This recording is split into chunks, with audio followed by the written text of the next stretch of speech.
የሰው ሸክም እንዳትሆን። የሰጠ ይንቅሃል። አላህ ካዘነላቸው ውስጥ ተቀባይ ስትሆን የበታች ትሆናለህ። አላህም በጣም የሚወደው ሪዝቅ ማለት ባሪያው ከላቡ የሚመገበው ነው። የቆሸሹ እጆች የነጹ ርዚቆች መገለጫ ናቸው። እና አደራህን በህይወት ጉዞ ላይ የማንም ሸክም እንዳትሆን ተነሳሽ ሁን። ስራ፣ ተንቀሳቀስ። የሚላክልህ ብር ካለ እሱን ወደ ስራ ለውጠው። ነገ ይሄ ጉዳይ ላይቀጥል ይችላል። ነገ ሁሌ የሚሰጥ ሰው ሊሰለችህ ይችላል። በህይወት ጉዞ ላይ ሰጭ እንጂ ተቀባይ ላለመሆን ጥረት አድርግ። ምድር ላይ አጋዥ ረጅ እንጂ የምድር ሸክም እንዳትሆን። ሙስጠፋ ሳዲቅ ራፊዒ ምን ይላሉ? አንድ አባባል አላቸው። ኢዛ ለም ተዚድ አንተ ፊ ዱንያ ፈአንተ ዛኢዱን ዐለይሃ።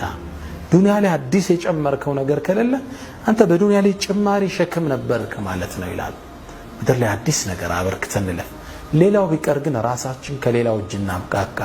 ቤተሰቦቻችን፣ ልጆቻችን፣ ወላጆቻችንን ቢያንስ ከሰው ከመመጽወት እንጠብቃቸው፣ ከላይ እንጂ ከታች እጅህ እንዳይሆን ጥረት አድርግ።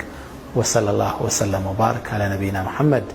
ሰላም አለይኩም ወረሕመቱላሂ ተዓላ ወበረካቱ።